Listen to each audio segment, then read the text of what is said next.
Hello student, स्वागत करता हूं आपका रेलवे जॉब एकेडमी में। मैं विजय कुमार। आज हम बात करेंगे कि 2019 की जो वैकेंसी थी एनटीपीसी की, जिसका एग्जाम 2021 में हुआ है 135 शिफ्ट में। तो हम हर एक शिफ्ट में जितने भी रीजनिंग के क्वेश्चन आए उन पे हम बात करेंगे। इससे क्या क्या बेनिफिट होने वाला है। जिस स्टूडेंट की रीजनिंग कंप्लीट हो चुकी है वो अपनी यहाँ से तैयारी देख सकता है कि भाई मैं रीजनिंग में कितने अटेम्प्ट कर पा रहा हूँ। दूसरी बात यह है कि जिसको रिवीजन करना है तो वो यहाँ से हर एक क्वेश्चन, अलग अलग टाइप का क्वेश्चन आएगा तो मैं उसको डिटेल में बताऊंगा, तो आप यहाँ से अपनी रिवीजन भी कर सकते हो। तीसरी बात यह है, आपने देखा होगा रेलवे में जो क्वेश्चन बनते हैं वो प्रीवियस ईयर से ही 95% क्वेश्चन प्रीवियस ईयर से ही बनते हैं। तो यहाँ पे जब 135 सेट हम कर लेंगे रीजनिंग के, तो अब आपकी एक्यूरेसी बहुत अच्छी हो जाएगी और आप हर एक क्वेश्चन बना पाओगे, क्वेश्चन का पैटर्न समझ पाओगे कि क्वेश्चन का पैटर्न क्या है और इस पैटर्न का क्वेश्चन आएगा तो हम इसे कैसे सॉल्यूशन करेंगे। तो इसी के साथ हम स्टार्ट करते हैं। हमारा आज का पेपर सेट नंबर 1 है, जो कि 1 फरवरी 2021 का सेकंड शिफ्ट का है। जो स्टूडेंट नए आए हैं इस चैनल पे वो पहले जाके चैनल को सब्सक्राइब कर लें, ताकि जो भी आपको अपडेट है वो आपको मिलती रहे। तो इसी प्रकार हम स्टार्ट करते हैं हमारा पहला क्वेश्चन।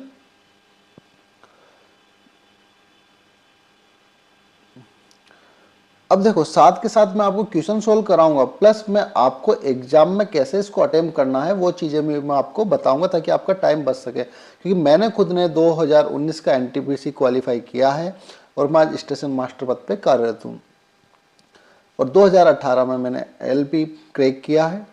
ठीक है, तो देखो क्वेश्चन कह रहा है मो ग्रेटर देन नो का अर्थ होता है मो नो की पुत्री है। तो यहाँ पे जो आपको दिख रहा है वो सब में क्या दिख रहा है, कॉमन दिख रहा है।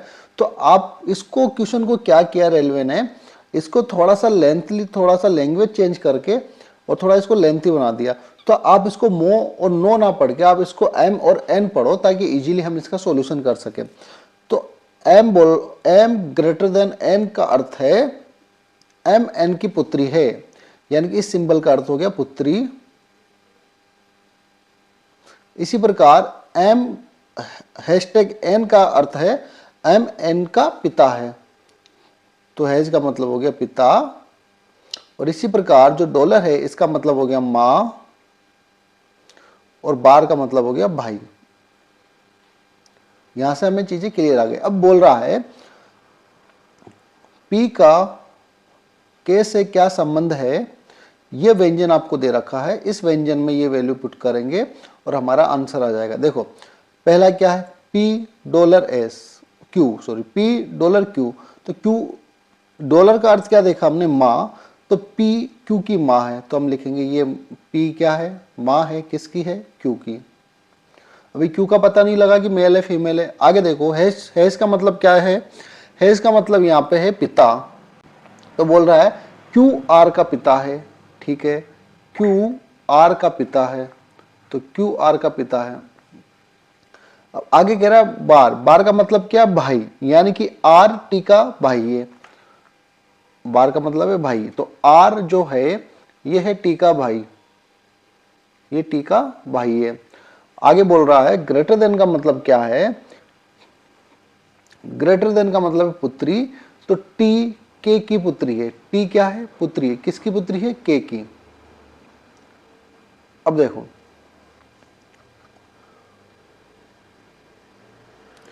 इनकी आर भाई है टी का, तो आर का पिता कौन है, क्यू, और टी का पिता कौन है, क्यू। तो के क्या हो जाएगी, माता दोनों की, और क्यू की क्या हो जाएगी, पत्नी। अब बोल रहा है पी का संबंध बताओ कैसे क्या है, पी का संबंध कैसे क्या है। तो देखो ऑप्शन क्या देख रहा है, पति की माँ, तो के का पति है क्यू और क्यू की माँ क्या है, पी। तो हमारा यही ऑप्शन सही हो जाएगा, option number A right answer. यहाँ तक बात समझ में आ गई। इस क्वेश्चन में किसी को दिक्कत हो तो बताओ। अब मैंने आपको यहाँ पे समझा दिया लैंग्वेज को कैसे इजी बनाना है, ताकि एग्जाम में टाइम कम बचा सके। आगे चले, क्वेश्चन नंबर 2 बोल रहा है, ये पासे का क्वेश्चन है। तो जब भी आपको 2 से ज्यादा पासे दे दे, जब भी 2 से ज्यादा पासे देगा तो हम क्या करेंगे, ऐसे पासे ढूंढना है, ऐसे पासे जिसमें एक कॉमन हो, जिसमें एक कॉमन हो। अब देखो, सबसे पहले पासा 1 और 2 को लेके चलते हैं। तो पासा 1 में देखो क्या कॉमन है, ए है और बी और सी है। तो दूसरे पासे में देखो सी कॉमन है और बी कॉमन है, तो हमें तो क्या चाहिए, सिर्फ ए कॉमन चाहिए। ऐसा पासा हमें ढूंढना है। अब तीसरे से कंपेयर करेंगे पहले पासे को, तो देखो यहाँ ए कॉमन है, यहाँ भी ए कॉमन है, यहाँ बी है, यहाँ बी नहीं है, यहाँ सी है, यहाँ एफ है। तो हमें इस क्या चाहिए, सिर्फ एक कॉमन वाला पासा चाहिए जो हमें मिल गया है। अब इसको क्या करना है, घड़ी की दिशा में हम इसको लिखते चलेंगे, इसको भी घड़ी की दिशा में लिखते चलेंगे। तो देखो ए है, ए के बाद क्या आ रहा है, तो आप बोलोगे ए के बाद सी आ रहा है और सी के बाद क्या आ रहा है, बी आ रहा है। अब ये पासा पकड़ लो, इसमें ए है, ए के बाद क्या आ रहा है, एफ आ रहा है, एफ के बाद क्या आ रहा है, ई आ रहा है। तो पूछा क्या क्वेश्चन में, बोला जो अक्सर एफ के विपरीत फलक यानी कि एफ का अपोजिट बताना है। तो एफ का अपोजिट क्या दिख रहा है आपको, तो आप बोलोगे सी दिख रहा है। तो हमारा right answer option number 4D right answer हो जाएगा। आगे बात समझ में, यदि आपको 2 से ज्यादा पासा दे तो इसी प्रकार हमें कॉमन ढूंढना है जिसमें एक कॉमन हो। जैसे यहाँ पे एक कॉमन था, ए और ए। आगे चले, अगला क्वेश्चन है, बोल रहा दिए गए विकल्प में से उस अक्षर का चयन कीजिए जो निम्नलिखित श्रृंखला में परसेंट चिन्ह के स्थान पर आ सकता है। तो आपको पता है कि यहाँ पे देखो क्या क्या दे रखा है, ये दे रखा है आपको लेटर और ये दे रखा है डिजिट। और ऑप्शन किस में आ रहा है, तो आप बोलोगे सर ऑप्शन आ रहा है लेटर में, तो हम यहाँ पे डिजिट नहीं उठाएंगे, हम सिर्फ लेटर की कहानी देखेंगे। लेटर की कहानी क्या है, तो देखो एस से बना के, मैं यहाँ लिख देता हूँ एक बार, एच के एन क्यू और यहाँ क्वेश्चन मार्क की जगह क्या आएगा। तो एच पता है 8 पे आता है, क्या आता है 11 पे, एन आता है 14 पे, क्यू आता है 17 पे। तो क्या दिख रहा है, आप बोलोगे कि सर हमें दिख रहा है 8 से जा रहा है कहाँ पे, 11 पे, 8 से जा रहा है 11 पे, यानी कि +3 ऐड किया, और 11 से 14 जा रहा है, यहाँ भी +3 ऐड किया, 14 से 17 जा रहा है, यहाँ भी 3 ऐड किया, और 17 से 3 ऐड करेंगे तो आएगा कितना 20, और 20 पे क्या आता है टी, 20 पे क्या आता है टी। तो हमारा राइट आंसर हो जाएगा ऑप्शन नंबर 4। आगे बात समझ में, मैं वही क्वेश्चन करवा रहा हूं जो कि एनटीपीसी द्वारा पूछे गए, तो इसमें आपको क्वेश्चन इजी भी मिलेंगे और हार्ड भी मिलेंगे। अब आगे देखो, अगला क्वेश्चन क्या था, बोल रहा दिए गए विकल्प में से उस अनुक्रम का चयन कीजिए जो निम्नलिखित शब्दों को सर्वोत्तम ढंग से सार्थक क्रम में व्यवस्थित करता है। अब इसका मतलब ये कह रहा है कि भाई, जैसे एग्जाम्पल मैं आपको बताऊं, यदि आपको सब्जी बनानी हो तो सबसे पहले क्या करते हैं, मार्केट से सब्जी खरीदते हैं, फिर उसको काटते हैं, फिर उसको बनाते हैं, फिर उसको खाते हैं, यही क्रम चलता है। तो इसमें यही क्रम पूछ रहा है। तो पहले क्या होगा, पहले व्यक्ति आएगा, पहले क्या आएगा, व्यक्ति आएगा, यानी कि 3 नंबर। जब व्यक्ति आएगा तो उसका क्या बनेगा, उसका बनेगा परिवार बनेगा, उसका क्या बनेगा, परिवार बनेगा। व्यक्ति आया, परिवार बना, परिवार बना, उसके बाद क्या बनेगा, समुदाय बनेगा। भाई ये किस समूह का है, समुदाय बन गया। उसके बाद क्या बनेगा, देश बनेगा कि ये कौन से देश का है, देश बन गया। फिर क्या बनेगा, वर्ल्ड बनेगा, यानी कि विश्व बनेगा। 2, तो पहले परिवार, पहले व्यक्ति, फिर परिवार, फिर समुदाय, फिर देश, फिर विदेश यानी कि विश्व। तो ये हमारा देख लो कहाँ मैच कर रहा है, 3 1 4 5 2, 3 1 4 5 2। तो option number A right answer है। आगे बात समझ में, इस क्वेश्चन में तो किसी को दिक्कत नहीं होनी चाहिए। आगे चलते हैं, अगला क्वेश्चन। ये कथन निष्कर्ष का है, बताओ क्या आएगा। बोला सारे गिटार वाद्य यंत्र है, ये है गिटार, सारे गिटार क्या है भाई, वाद्य यंत्र है।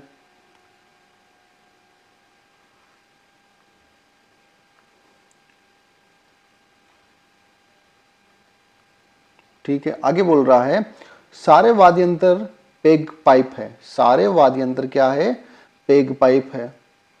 ये सारे वाद्य यंत्र क्या है, पेग पाइप है।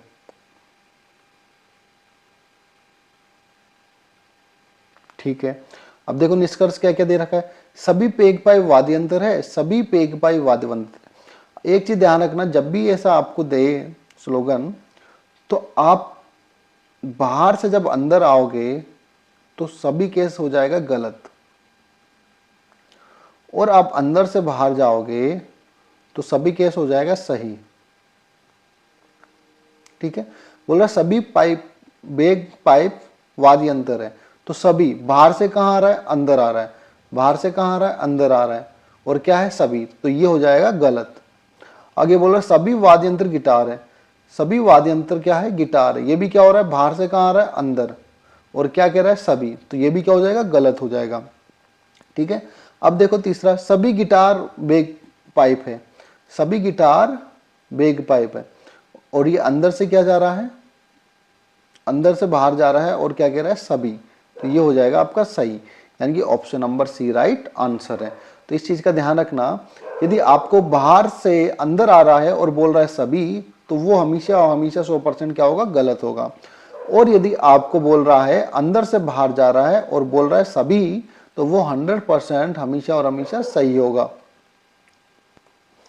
आगे बात समझ में किसी को दिक्कत नहीं होनी चाहिए इसमें, आगे चलते हैं। अगला क्वेश्चन है अपना, बोल रहा है एक पंक्ति में 5 आदमी M1, M2, M3, M4, M5 दक्षिण की ओर मुंह करके बैठे हैं।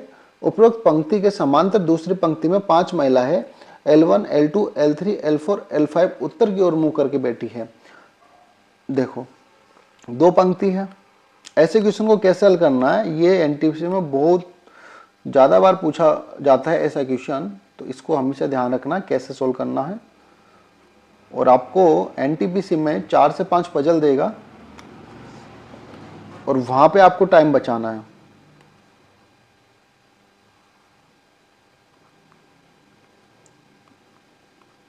ये 5, ये हो गया आपका दक्षिण की ओर मुंह करके, इनका मुंह है दक्षिण की ओर,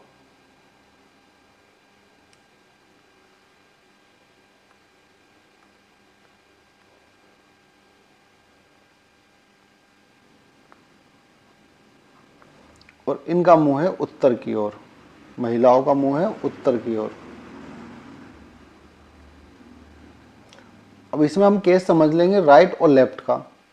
जब देखो दक्षिण की ओर मुंह है, आपका मुंह इधर है दक्षिण की ओर, तो ये तो क्या हो जाएगा इधर, जब मुंह दक्षिण की ओर है आपका, तो ये तो हो जाएगा राइट और ये हो जाएगा लेफ्ट। जब मुंह आपका ऊपर की तरफ है तो ये तो हो जाएगा राइट और ये हो जाएगा लेफ्ट। इस चीज का ध्यान रखना। अब क्वेश्चन पे चलते हैं। अब जब भी आपको ऐसा क्वेश्चन देगा तो आपको क्या देखना है, आपको हमेशा और हमेशा देखना है, जब यदि सिटिंग अरेंजमेंट का क्वेश्चन देगा तो हम देखेंगे कि यार हो सकता है कि हम पहले जो आखिरी में सिरे पे बैठे हैं वो हम ढूंढ ले। यदि एक बार हम सिरे पे बैठा देंगे तो फिर हमारा क्वेश्चन थोड़ा इजी बन जाएगा। तो हमें सबसे पहले देखना है कि सिरे पे कौन बैठा है। तो देखो M2 जो कि M4 की बाई और ठीक बगल में बैठा है, हम डिसाइड नहीं कर सकते M2 कहाँ बैठा है। L5 के सामने है, M3 और L2 विकर्ण में बैठा है, ठीक है, एक दूसरे के सामने बैठे हैं। M5 L3 के सामने बैठा है जो कि L के दाईं ओर ठीक बगल में बैठा है। L4 जो L के दाईं ओर ठीक बगल में बैठा है। M4 के सामने है, L पंक्ति के एक सिरे पे बैठा है। तो हमें ये मिल गया, एक सिरा मिल गया हमें ये। तो हमारे क्वेश्चन यहाँ से स्टार्ट हो जाएगा कि L पंक्ति के एक सिरे पे बैठा है। तो L को हम क्या बैठा सकते हैं, या तो यहाँ होगा या यहाँ होगा। ऐसे क्वेश्चन को करने के लिए सबसे पहले आपको सिरे वाला इंसान ढूंढना है कि सिरे पे कौन बैठा है, ठीक है। अब आगे देखो L का हमें संबंध पता लग गया। अब L के आसपास का ढूंढ लो। अब देखो ये वाली जो लाइन है M5 L3 के सामने बैठा है, L5 L3 के सामने बैठा है। जो अब जो आता है सेकंड वाले के लिए, जो किसके लिए आता है, सेकंड वाले के लिए आता है, जो L1 के दाईं ओर ठीक बगल में है, जो L1 के दाईं ओर ठीक बगल में। अब देखो L1 हमने यदि यहां बैठाया तो इसका राइट तो गया ही है, इसके बगल में तो कुछ आ ही नहीं सकता, आ ही नहीं सकता। इसके इधर बाई तरफ आ सकते, लेकिन क्या कह रहा है, दाईं ओर बैठा है। तो L1 यहां नहीं बैठा होगा, फिर L1 कहां बैठा है हमारा, L1 बैठा है यहां पे। जो इसके ठीक दाईं ओर बैठा है वो कौन है, L3 है। तो ये आ गया हमारा L3। अब L3 के सामने कौन बैठा है, M5 बैठा है। L3 के सामने कौन बैठा है, L5 बैठा है। देखो ये बैठा L5 M5, L3 के सामने बैठा है M5। यहां तक हमारा हो गया। अब देखो, अब ये देखो L4 जो L3 के दाई और बगल, ठीक बगल में बैठा है। M4 कहाँ बैठा है भाई, L3 के दाई और बगल में बैठा है। तो L3 का राइट तो हो गया ये, यानी कि दाया ये और बाया ये। तो L4 बैठा कहाँ है, L3 के दाई ओर। तो ये भी हमें मिल गया, ये आ गया हमारा L4।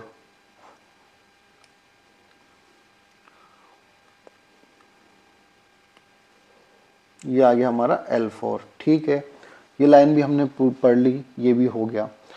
अब देखो L4 जो L3 के दाईं ओर ठीक बगल में बैठी है, M4 के सामने है, L4 के सामने है, यानी कि यहां पे क्या आ जाएगा, M4। L4 के सामने आ जाएगा M4। यहां तक पिक्चर क्लियर है। ठीक है, अब आ जाओ पहली लाइन, M2 जो कि M4 की बाई और ठीक बगल में बैठा है। M2 कहाँ बैठा है, M4 के बाई और बैठा है। यहां पे आ जाएगा M2, M4 के बाई और, ये हो जाएगा इसका बाया, ये हो जाएगा इसका दाया। तो बाई और क्या आ गया, M2।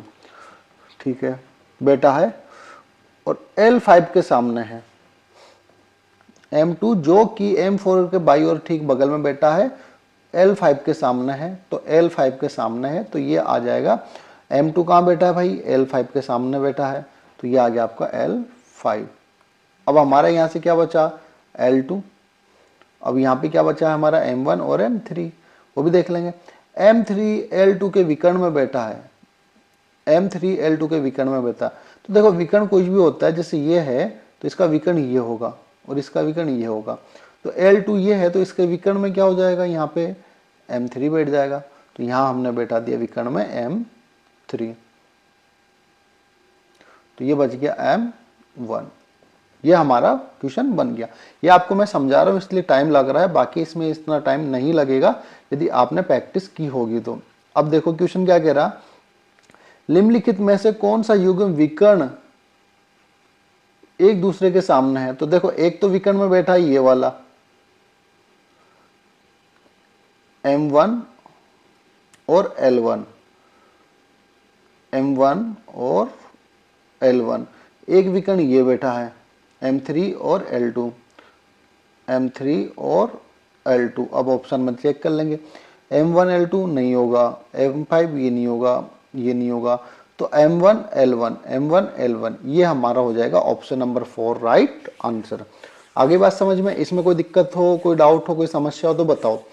इसको एक बार वापस से वीडियो दोबारा चला के देख लेना, आपको समझ में आ जाएगा। देखो मैं आपको इजी और हार्ड दोनों क्वेश्चन कराऊंगा, ऐसा नहीं है कि आपको इजी क्वेश्चन करवा दूं, आप बोलोगे यार मजा आ गया, इजी क्वेश्चन मजा आ गया, सर ने तो बहुत अच्छा समझाया।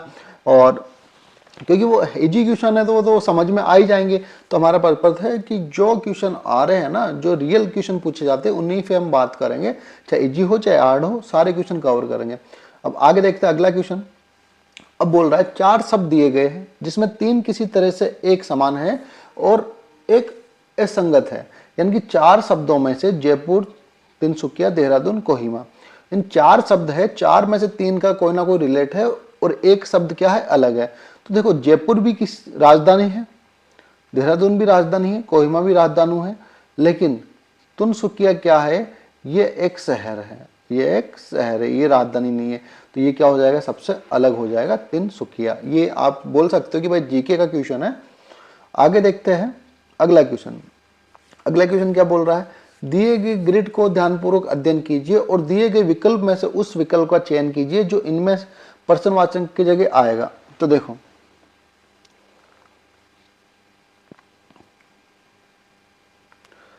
B3, K8 और T11, E4, N9, W13, H7, ये क्वेश्चन मार्क, ये Z24। तो यहाँ पे क्या होगा, हमें ये बताना है। तो देखो देखो बी से बना ई, यानी कि +3 किया, ई से बना एच, यहाँ भी +3 किया, और अब नीचे देखो रो के आता है 11 पे, 11 से बना एन, यानी कि के से बना एन, यहाँ भी 3 प्लस किया। चलो अब आगे देखते हैं, ये भी सही है गया। टी से बना डब्लू, यानी कि 3 प्लस किया, डब्लू से बना जेड, यहाँ भी 3 प्लस किया। तो इसमें क्या हो रहा है, रो वाले कॉलम में 3 प्लस हो रहा है।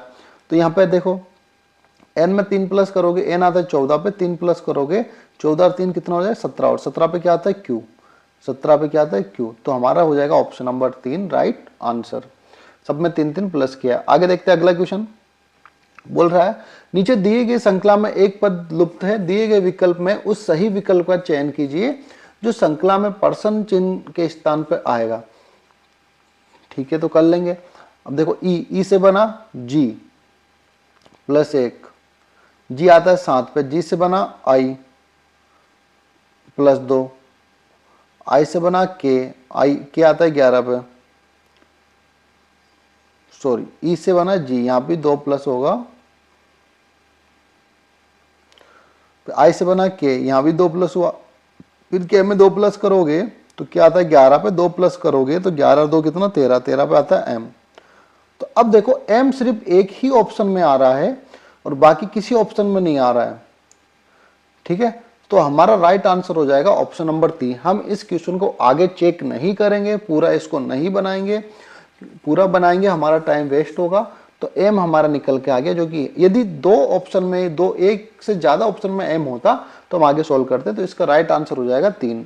आगे चले, आगे देखो बोला निम्नलिखित आरेख में ए में वे सभी लोग शामिल है जो चॉकलेट पसंद करते। ए वाले लोग क्या करते हैं, चॉकलेट पसंद करते हैं। ए वाले लोग हैं चॉकलेट खाने वाले। ठीक है, बी में वे सभी लोग शामिल है जो आइसक्रीम खाते। बी वाले कौन है, आइसक्रीम खाने वाले। सी में वे सभी लोग हैं जो कैंडी पसंद करते। सी वाले कौन है, कैंडी पसंद करने वाले। अब बोल रहा है छायांकित क्षेत्र क्या दर्शाएगा।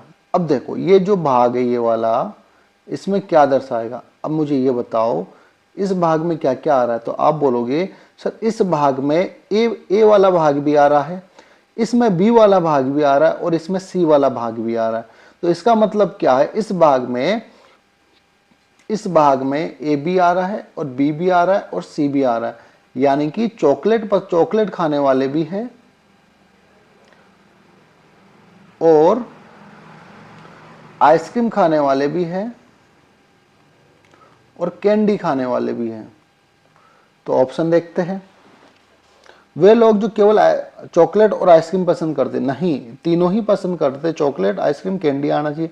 वे लोग जो केवल कैंडी आइसक्रीम पसंद करते, नहीं वे लोग जो चॉकलेट कैंडी और आइसक्रीम पसंद करते हैं, यानी कि चॉकलेट भी आ जाए, कैंडी भी आ गई, आइसक्रीम भी आ गई। तो हमारा हो जाएगा ऑप्शन नंबर 3 राइट आंसर। यानी कि ये वह लोग दर्शाए गए कि जो चॉकलेट भी खाते हैं, आइसक्रीम भी खाते हैं और कैंडी भी खाते हैं। आगे बात समझ में, इसमें कोई डाउट हो तो बताओ। आगे चले। अब देखो अगला क्वेश्चन ये है, दिए गए कथन का अध्ययन कीजिए और निर्णय कीजिए कि विकल्प में दिए गए निष्कर्ष में कौन सा तर्क रूप से सभी कथन का पालन करता है। अब यह क्वेश्चन आ गया कथन निष्कर्ष का। बोल रहे सभी रसोई घर शयन कक्ष, सभी रसोई घर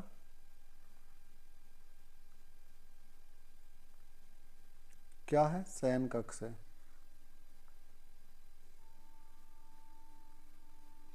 कक्ष है। आगे बोल रहा है कोई शयन कक्ष हॉल नहीं है। कोई शयन कक्ष क्या नहीं है, हॉल नहीं है।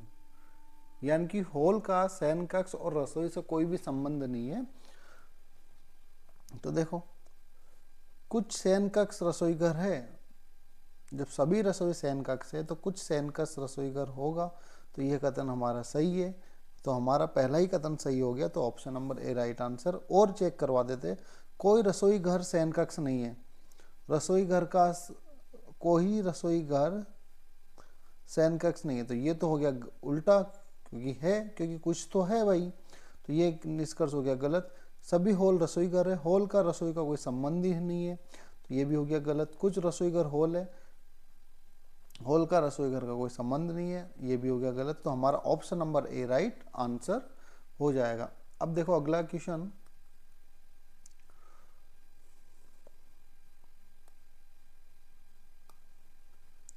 बोल रहा है एक हाथ घड़ी में सुबह के 7:30 बजे है, ठीक है।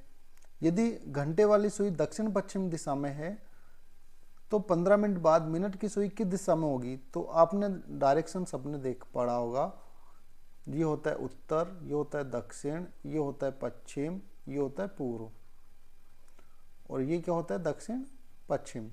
तो बोल रहा है 7:30 बजे है, तो 7:30 बजे क्या होगा कि मिनट की जो सुई होगी वो होगी 6 पे, और घंटे की जो सुई होगी वो 7 और 8 के बीच में होगी, ठीक है। तो ये कहाँ है भाई? तो आप बोलोगे ये जो सुई है मिनट की, ये है दक्षिण और पश्चिम में। 15 मिनट बाद बजेगी 7:45, तो मिनट की सुई आ जाएगी कहाँ पे? 9 पे, और जो घंटे की सुई है वो कहाँ रहेगी? 8 और 7 के बीच में। टाइम तो सबको देखना आता है। अब डायरेक्शन की बात करूं,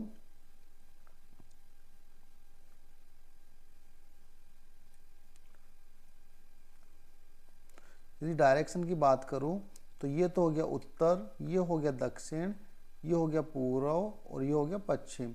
तो बताओ मिनट की सुई किस दिशा में? तो आप बोलोगे पश्चिम में है, तो ऑप्शन नंबर 4 राइट आंसर हो जाएगा। आगे बात समझ में? इसमें कोई किसी को दिक्कत हो तो बताओ। आगे चलते हैं अगला क्वेश्चन।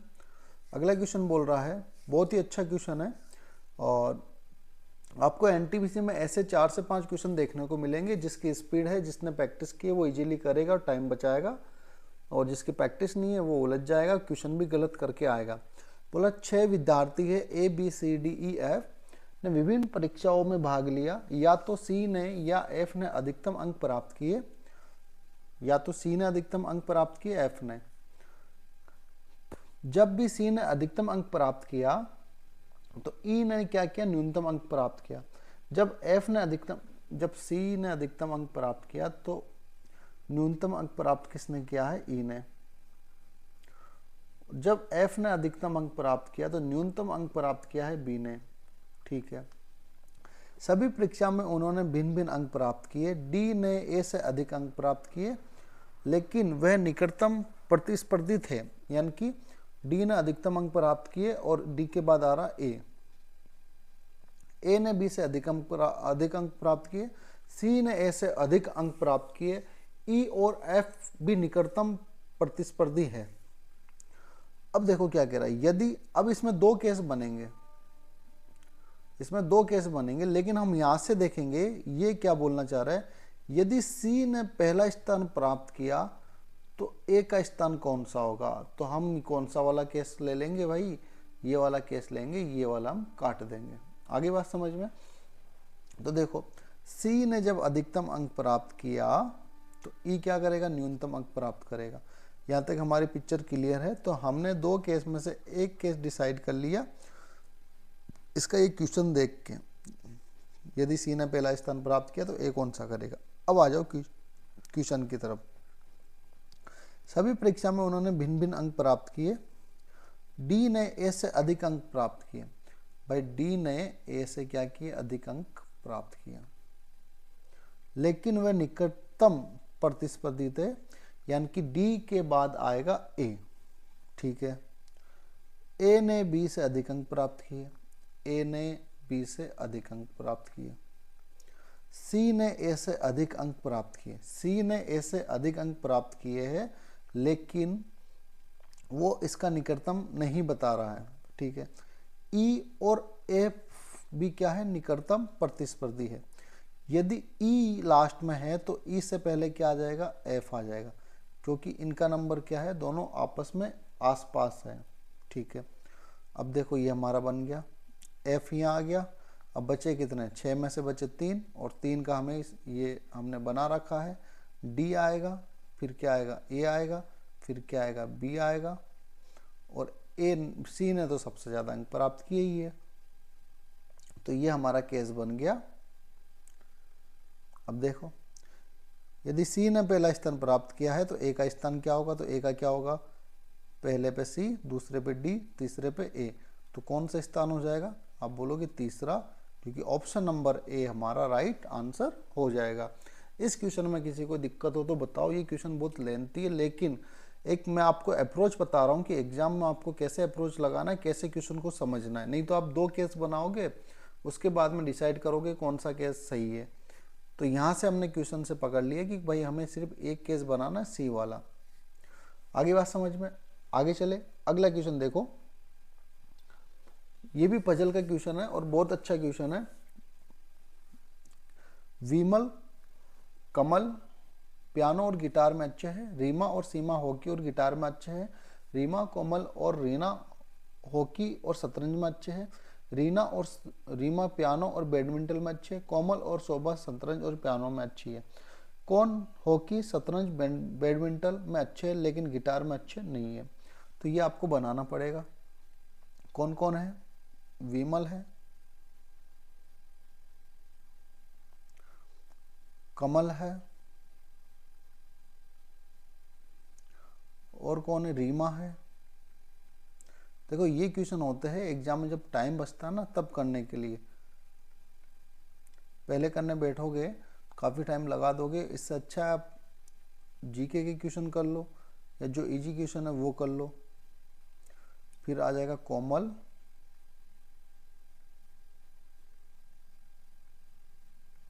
कोमल के बाद रीना,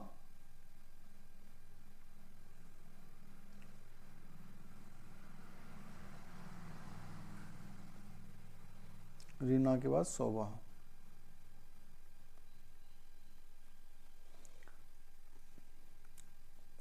और स्पोर्ट्स क्या क्या है?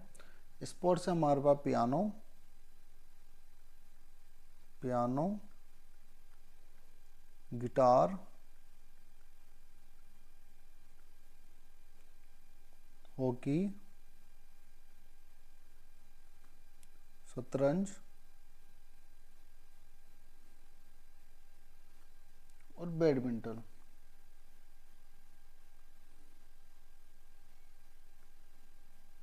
ठीक है, अब देखो क्या बोल रहा है। विमल और कमल पियानो और गिटार में अच्छे हैं। विमल और कमल पियानो में अच्छा है,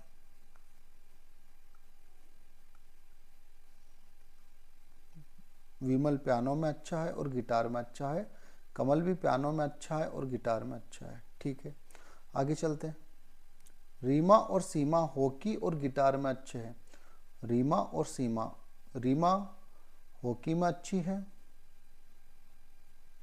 और गिटार में अच्छी है, और सीमा गिटार में अच्छी है और हॉकी में अच्छी है। आगे चले। रीमा और कोमल और रीना हॉकी और शतरंज में अच्छी है, यानी कि रीमा हॉकी में अच्छी है, ठीक है, शतरंज में भी अच्छी है। कोमल हॉकी में भी अच्छा है और शतरंज में भी अच्छा है। कौन? कोमल, कोमल हॉकी में भी अच्छा है और शतरंज में भी अच्छा है। और रीना हॉकी में भी अच्छी है, शतरंज में भी अच्छी है। रीना हॉकी में भी अच्छी है और शतरंज में भी अच्छी है। आगे चलते। रीना और रीमा पियानो और बैडमिंटन में अच्छी है। रीना पियानो में अच्छी है और बैडमिंटन में अच्छी है, ठीक है। और रीमा पियानो और बैडमिंटन में अच्छी है। रीमा पियानो में भी अच्छी है और बैडमिंटन में भी अच्छी है। कोमल और शोभा शतरंज और पियानो में अच्छी है। शोभा शतरंज में अच्छी है और पियानो में अच्छी है। कोमल भी शतरंज में अच्छी है और पियानो में अच्छी है। अब देखो,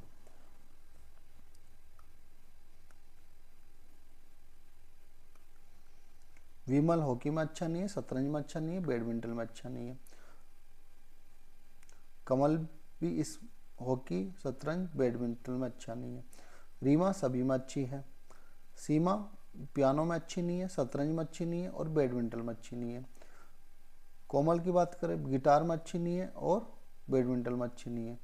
रीना की बात करें तो ये गिटार में अच्छी नहीं है, और शोभा की बात करें गिटार, हॉकी और बैडमिंटन में अच्छी नहीं है। अब क्वेश्चन क्या कह रहा है, कौन हॉकी, शतरंज और बैडमिंटन में अच्छा है लेकिन गिटार में अच्छा नहीं है। हॉकी में भी अच्छा हो, शतरंज में भी अच्छा हो और बैडमिंटन में भी अच्छा हो, लेकिन गिटार में अच्छा नहीं हो। तो ये देखो कौन सा सही है।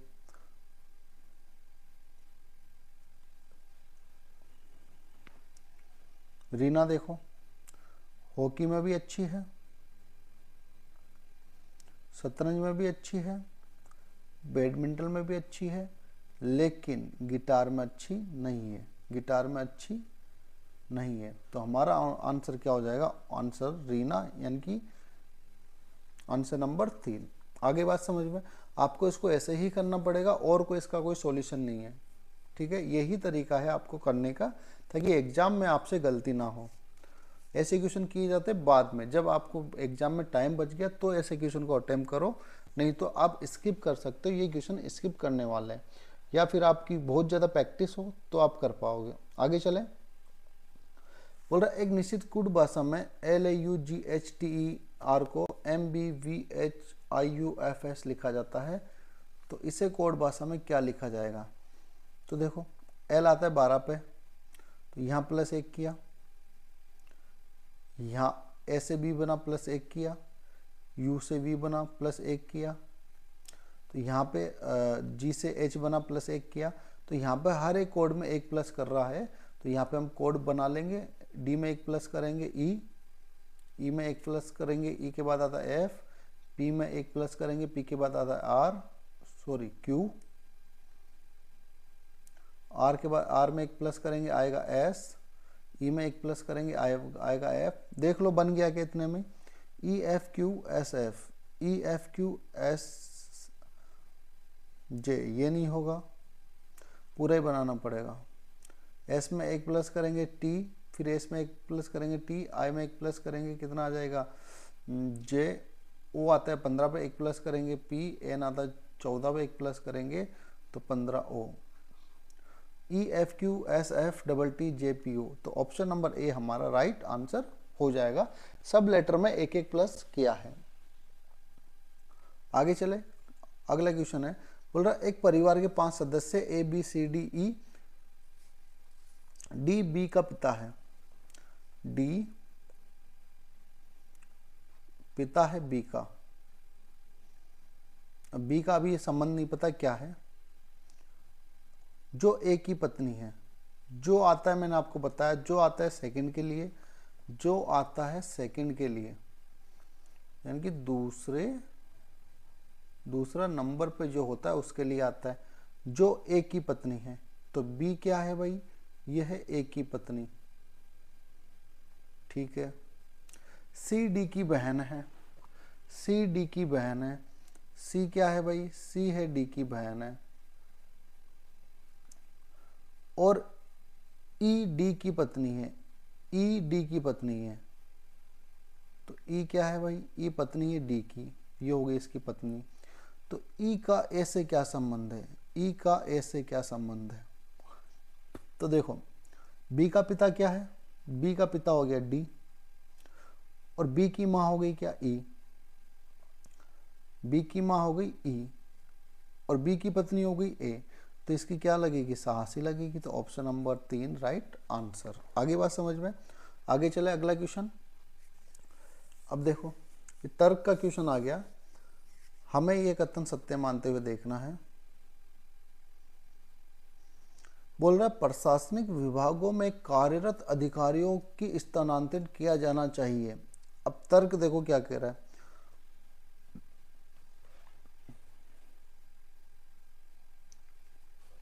पहला तर्क कह रहा है हाँ वे लोगों के साथ मित्रवत हो जाते हैं और उन्हें प्रभावित किया जा सकता है, नहीं बार बार स्थानांतरित किया जाना अधिकारियों को पसंद नहीं आता है। अब देखो हमारा यहाँ पे कथन नंबर 1 सही है। रेलवे में भी आपने देखा होगा कि पीरियोडिक टाइम चलता है, हर 4 साल में ट्रांसफ़र होता है। वो इसलिए करते हैं ताकि एक ही स्थान पे कोई अधिकारी रहेगा तो उसका वर्चस्व ज़्यादा बढ़ जाएगा, उसकी जान पहचान ज़्यादा हो जाएगी, फ्रॉड ज़्यादा करने लग जाएगा। इसलिए क्या होता है कि 4 साल में पीरियोडिक टाइम चलता है। तो ये कथन बिल्कुल सही है, रेलवे के अकॉर्डिंग हर जो भी कर्मचारी, जो भी अधिकारी है, उसका स्थानांतरण होना जरूरी है, क्योंकि वो लोगों के साथ क्या हो जाता है, मित्रवत हो जाता है। तो पहला तर्क सही है। जब पहला सही है तो दूसरा क्या पहले का उल्टा ही है, तो दूसरा क्या हो जाएगा, गलत हो जाएगा। तो इसी प्रकार हमारा option number A right answer हो जाएगा।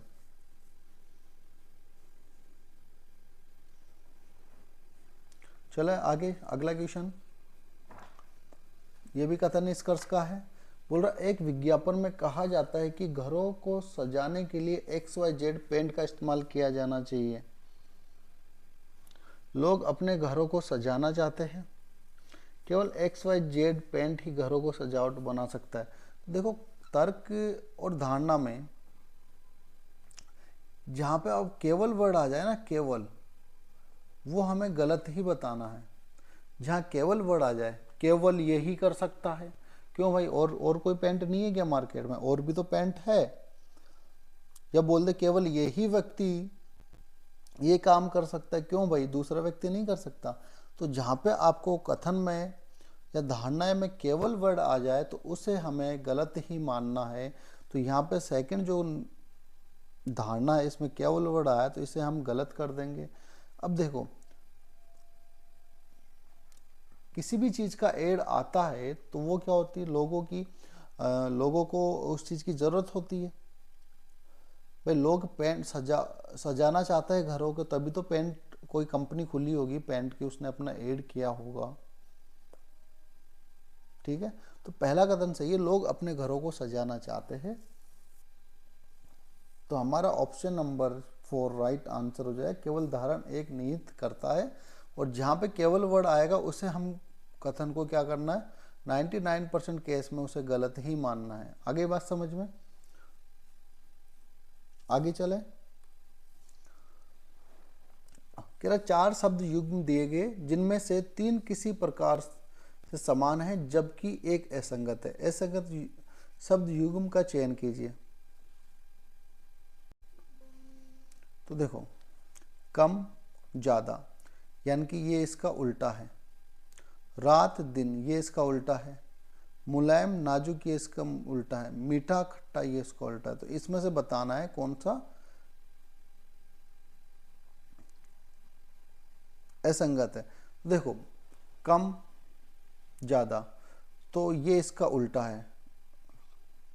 रात दिन ये भी इसका उल्टा है।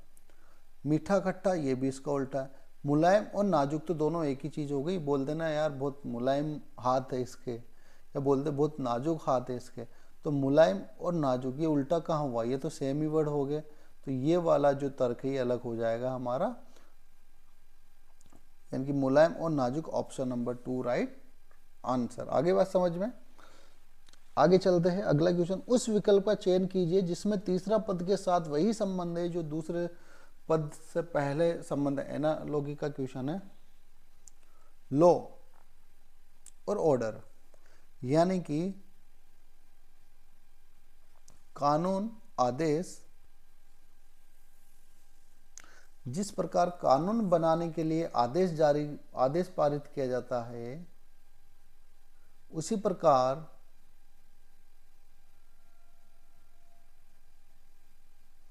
अपराध करने पर अपराधी को क्या दी जाती है, सजा दी जाती है, सजा दी जाती है। आगे बात समझ में, जिस प्रकार कानून बनाने के लिए आदेश पारित किया जाता है, ठीक उसी प्रकार अपराध करने पर अपराधी को सजा दी जाती है। तो हमारा आंसर हो जाएगा ऑप्शन नंबर 2 राइट आंसर। आगे चले, question number 98। AT question mark 26/4 S, यहाँ पे 8 है, ये थोड़ा दिख नहीं रहा होगा, मैं अच्छे से लिख देता हूँ। ये S है, ये W है, ए है, टी है, 4 है, ये है। अब देखो, तो यहाँ क्वेश्चन मार्क की जगह क्या आएगा ये हमें बताना है। तो बताओ क्या लॉजिक लगेगा इसमें।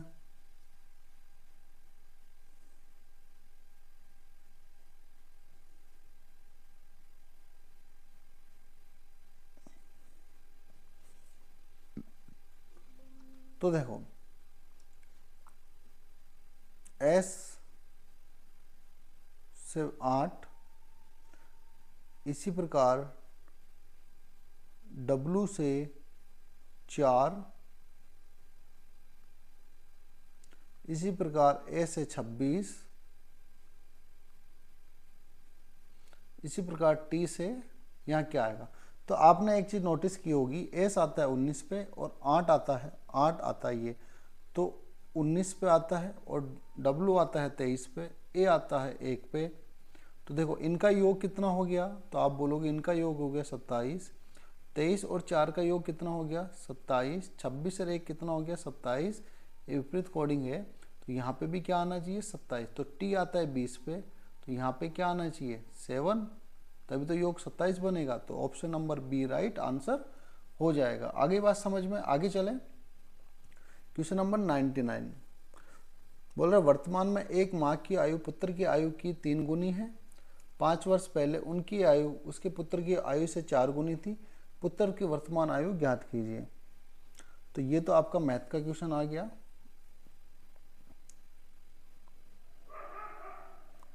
देखो ये है 5, 18, 39, 68, 105। तो देखो और ये सीरीज का क्वेश्चन है, तो ये हो जाएगा हमारा 13 प्लस किया, 18 से 39 बना तो 21 प्लस किया,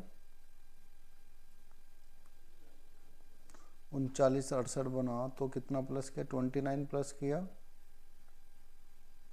68 से 105 बना तो यहाँ पे प्लस किया 37, यहाँ क्या प्लस करेंगे। तो इससे तो कुछ समझ नहीं आ रहा है। और देखो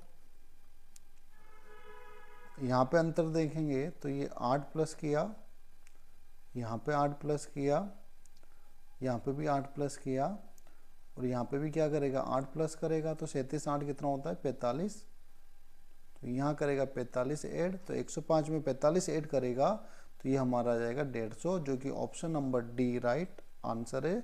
इसमें डबल सीरीज चल रही है, डबल सीरीज चल रही है इसमें, तो हमारा आ जाएगा 150 इसका राइट आंसर। आगे बात समझ में। अब ये क्वेश्चन भी करवा देता हूँ, नहीं तो बोलेंगे सर ने मैथ का क्वेश्चन छुड़वा दिया। तो देखो क्या कह रहा है, बोल रहा है कि माँ की आयु पुत्र की आयु की 3 गुनी है। माँ और पुत्र, माँ की आयु पुत्र की आयु की 3 गुनी है, तो पुत्र की मान लेंगे x, तो माँ की हो जाएगी 3x। अब बोल रहा है 5 वर्ष पहले उसकी आयु पुत्र की आयु की 4 गुनी थी। 5 वर्ष पहले, यानी कि वर्तमान आयु में से 5 घटाएंगे, तो वर्तमान 3x है तो 5 माइनस करेंगे, पुत्र की आयु वर्तमान x है तो 5 माइनस करेंगे। ठीक है, कितनी गुनी थी भाई, माँ की आयु थी 4 गुनी। यदि 4 गुनी थी, बराबर करना है तो मैं पुत्र को कर दूंगा 4 गुना, तो ये आयु होगी बराबर। अब देखो 3x माइनस 5, यहाँ से 4x और ये गुणा होगा इससे, तो आ जाएगा माइनस का 20। अब इधर ले आओ इसको, x को एक तरफ ले आओ, 3x माइनस 4x, और इसको एक तरफ ले जाओ 20, उधर जाएगा 5 तो प्लस का 5, तो 3 ये हो जाएगा माइनस का x, और ये बच जाएगा माइनस का 15। माइनस से माइनस कर दी तो x की वैल्यू आ गई हमारे पास 15, x की वैल्यू आ गई 15। तो क्या पूछ रहा है, पुत्र की वर्तमान आयु क्या होगी। तो x, पुत्र की वर्तमान आयु मानी थी x, जिसकी वैल्यू क्या आगे निकल के 15। तो ऑप्शन नंबर 3 राइट आंसर हो जाएगा। अब देखो मैंने आपको रीजनिंग के ये इस पेपर सेट के जितने भी क्वेश्चन बने थे उसको मैंने डिटेल सॉल्यूशन में आपको समझा दिया है। अब वीडियो अच्छा लगा हो तो इसको लाइक करो और इसको शेयर करो, और चैनल पे जो नए हैं वो इसको सब्सक्राइब करो। और ऐसे ही हम डेली एक प्रैक्टिस सेट करेंगे, और जब तक करेंगे जब तक कि आपका एनटीपीसी का एग्ज़ाम डेट नहीं आ जाए, एग्ज़ाम नहीं हो जाए, तब तक हमें करना है। और इतनी गारंटी दे रहा हूँ, ये आप एक बार पढ़ लोगे ना, उसके बाद आप रीजनिंग ऐसे बनाओगे, पूरे में से पूरे नंबर आप लेके आओगे, ये मेरी गारंटी है। तो मिलते हैं नेक्स्ट क्लास में। जय हिंद, जय भारत।